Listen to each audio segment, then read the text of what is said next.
Bismillah, perkenalkan nama saya Nila Sarmila, Stambuk E281-18172, kelas AGT 3, mata kuliah Teknologi Pasca Panen dan Pengolahan Hasil Pertanian.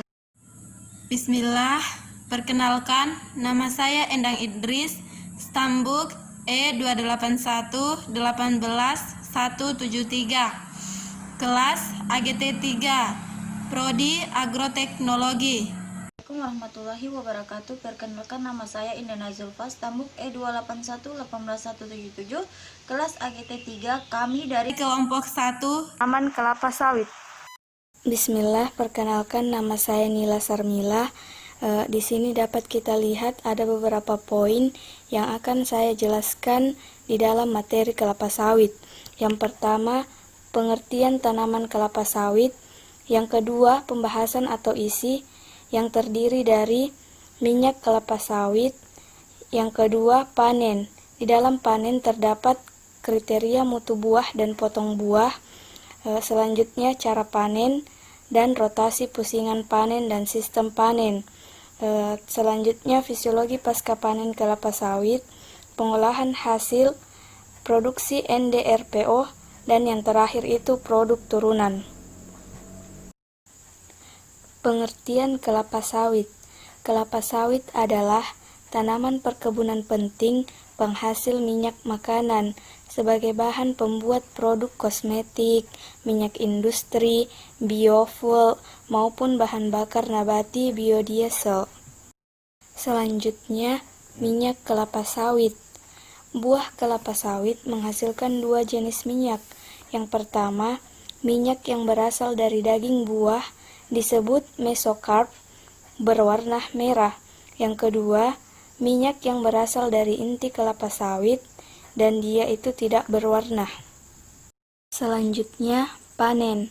Nah, sebelum melakukan pemanenan, alangkah baiknya kita memperhatikan beberapa poin yang telah tertera. Yang pertama, bahan tanaman atau varietas atau yang biasa disebut dengan klon.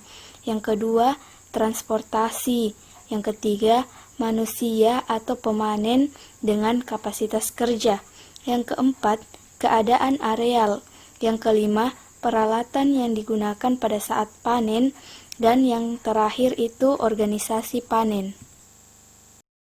Untuk kriteria mutu buah dan potong buah, sesuai dengan ketentuan bahwa buah dikatakan masak jika terdapat dua berondolan yang lepas per TBS.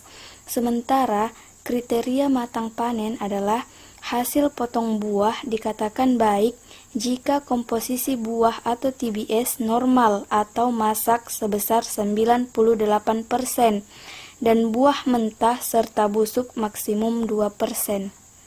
Selanjutnya, cara panen. Yang pertama, memotong pelepah daun yang mengganggu buah bekas potongan pelepah menyerupai tapak kuda miring keluar membuat sudut 15 sampai dengan 30 derajat. Yang kedua, memotong tandan buah. Yang ketiga, pelepah daun yang ditunas ditumpuk teratur pada gawang mati. Yang ketiga, berondolan dikumpul dan dimasukkan ke dalam karung. Yang keempat, tandan buah yang masih bergagang panjang dipotong semepet mungkin di TPH buah. Disusun rapi 5 sampai dengan 10 tandan per baris menghadap ke atas. Yang terakhir, TBS dan berondolan segera dibawa ke PKS. Rotasi pusingan panen dan sistem panen.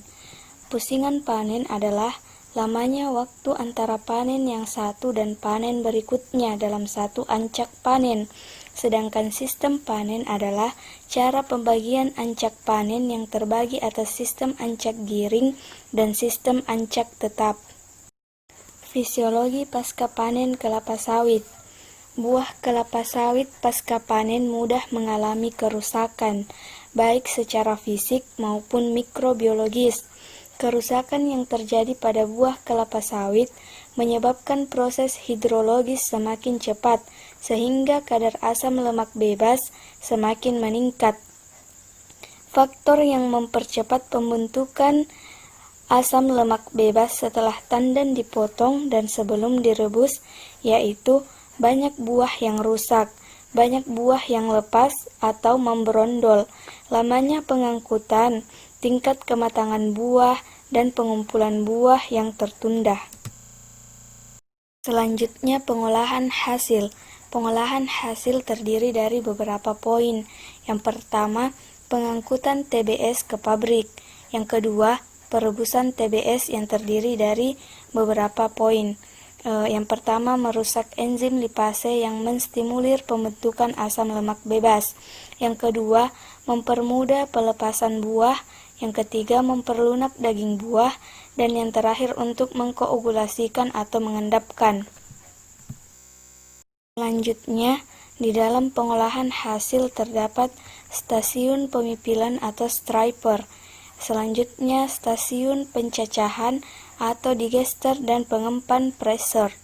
Yang selanjutnya, stasiun pemurnian, dan yang terakhir, pengeringan dan pemecahan biji.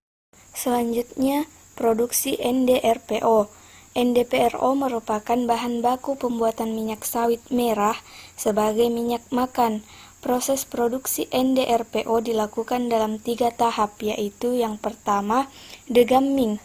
Proses degamming dilakukan untuk memisahkan getah tanpa mereduksi asam lemak yang ada di minyak. Yang kedua, deasidifikasi. Dilakukan untuk memisahkan asam lemak bebas di dalam minyak. Yang ketiga, deodorisasi. Untuk memisahkan senyawa mudah menguap dan residu air.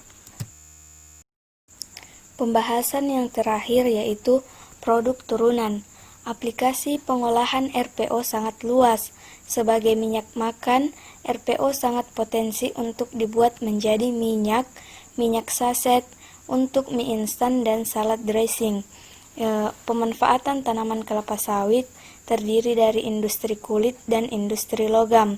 Untuk pemanfaatan limbah kelapa sawit, terdapat 2 macam limbah pabrik, yaitu limbah berupa tandan kosong, cangkang, fiber, dan limbah cair. Tandan kosong dapat dimanfaatkan sebagai mulsa dan sumber hara. Cangkang dapat dimanfaatkan sebagai bahan pembuat jalan, dan fiber dapat dimanfaatkan sebagai mulsa. Sedangkan limbah cair sebagai sumber air dan sumber hara setelah terurai.